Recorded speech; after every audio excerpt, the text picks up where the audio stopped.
Salut, j'espère que vous allez bien. Aujourd'hui, je viens dire à certaines personnes que lorsque quelque chose n'était pas encore arrivé, ne dis pas que ça n'existe pas. Ne juge pas l'autre. Parce que j'ai eu un retour aujourd'hui. Je ne vais même pas lire son message, mais je vais essayer juste de passer un petit conseil à certaines personnes. C'est à vous que je dis souvent que ne limitez pas les gens à ce que vous connaissez. Arrêtez de limiter les gens à ce que vous connaissez vraiment. Arrêtez ça. Je vais d'abord commencer par moi. Comme toujours, je vous dis, quand je vais conseiller quelqu'un, je prends toujours l'exemple sur moi. J'ai commencé à avoir très vite le mal des dents. J'ai eu très vite mal à la dent. J'ai commencé à avoir mal aux dents au cours alimentaire 1. Donc, à l'âge peut-être de 8 ans, quelque chose comme ça là, 7 ans, j'avais déjà mal aux dents. Alors, mon père a commencé à dire à la maison que c'est parce que j'aime les chocolats, les sucreries, des choses comme ça. Il m'a balancé ça au visage pendant des années. Et comme on dit souvent qu'il n'y a pas meilleur donneur de leçons que la vie elle-même, alors, à plus de 40 ans, mon père attrape le mal de dents pour sa première fois. Il ne mange pas les sucreries. Il ne mange pas les chocolats. Rien du tout. Mais il a quand même attrapé le mal de dents. Mon père a arrêté de me dire ça. Il a ressenti ce que ça faisait. La douleur que j'avais lorsque je disais que j'avais mal à la dent. Il a arrêté. On achetait plus de sucre à la maison à cause de moi, le chocolat à cause de moi, le lait à cause de moi, parce que papa disait que c'est à cause de ça que j'ai mal aux dents, parce que je passe mon temps à manger les sucreries et sûrement je ne me brosse pas normalement. Mon père me rabâchait ça toutes les fois que je disais que j'avais mal aux dents. On m'accusait toujours moi. On m'accusait moi. Alors que mon problème était mystique. Mon problème était mystique. Alors mon père attrape le mal de dents à plus de 40 ans.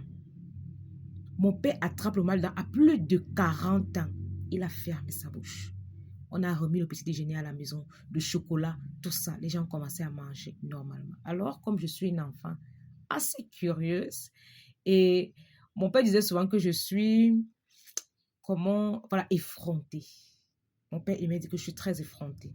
Parce que je lui ai dit, tiens papa, qu'est-ce que t'as provoqué le mal dedans? Parce qu'il aimait boire la bouffe au dîner. C'est la bouffe que t'as donné le mal dedans. Qu'est-ce qui a bien pu te causer le mal dedans? Je vais vous dire ça aujourd'hui parce que j'ai eu un retour.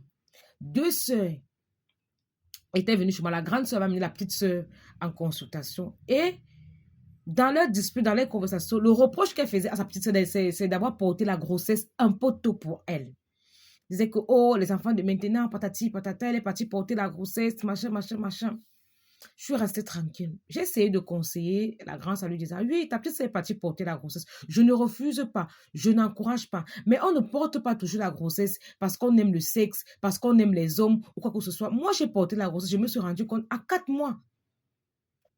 Tu peux éviter, tu connais ton cycle, tout ça. Mais tu ne comprends pas comment l'enfant finit par entrer. Moi, j'ai porté la grossesse à ma période libre, juste après mes menstrues. Juste après mes menstrues, c'est là où moi je suis tombée enceinte. Là, ça peut justifier ça. Non, c'était le reproche total. Alors, je lui ai dit que je suis le style de personne que je déclenche beaucoup d'événements dans la vie des uns et des autres. Le reproche que tu fais à ta sœur, si j'ai peur que tu ne vives ça un jour et ta part sera pire que pour ta petite sœur. Quand je te regarde, et ce matin, c'est le message que je reçois. Carole, je suis enceinte d'un homme marié. Je ne sais pas comment j'ai fait pour tomber enceinte. Pourtant, j'ai évité, je prenais les pilules. Parfois, je prenais même aussi, elle m'a cité beaucoup de remèdes. Et tu sens les filles vraiment qui connaissent les choses, comment faire pour ne pas tomber enceinte. Elle m'a cité beaucoup de choses. L'homme marié avait pris la peine de lui dire dès le départ, il ne veut pas d'enfant. Mais actuellement, elle est enceinte et elle est enceinte de 4 mois et demi. C'est maintenant qu'elle vient le découvrir. Je lui dis, tu vois ce que ça fait, non? Ta petite soeur au moins est tombée enceinte d'un étudiant qui s'occupe à son niveau. Toi, tu es enceinte d'un homme marié qui ne veut pas de cet enfant. Aujourd'hui, l'enfant de ta soeur que tu appelais bâtard, entre vous deux, maintenant, l'enfant de qui sera bâtard? Faites attention. Faites attention. Ne soyez pas des personnes bornées, carrées, limitées. Parce qu'une personne bornée, c'est que tu montres le losange, le rond, le triangle, elle va toujours voir que c'est le carré. Je dis que pourquoi tu te limites seulement au fait que ta petite sœur est partie porter la grossesse, comme tu es l'aîné, elle te donne le travail, patati patata. Mais est-ce que le père de l'enfant a fui? Aujourd'hui, elle me dit, elle est enceinte d'un homme marié. Et elle me dit, pardon, ne dis pas à ma petite soeur. Je lui dis, je ne peux même pas lui dire, mais c'est ce qu'elle va savoir. Elle le saura. Arrêtez souvent de juger les gens. Arrêtez de juger les gens. Quand moi-même, je vivais dans la maison de mes parents, on me payait l'école. Je mangeais à ma faim. On m'habillait. Je ne pouvais pas imaginer qu'il y avait des gens qui ne mangeaient pas. Il y a des gens qui tombent enceinte parce qu'elles ont faim. Il faut le savoir. Il faut arrêter de juger les gens. Faites très attention.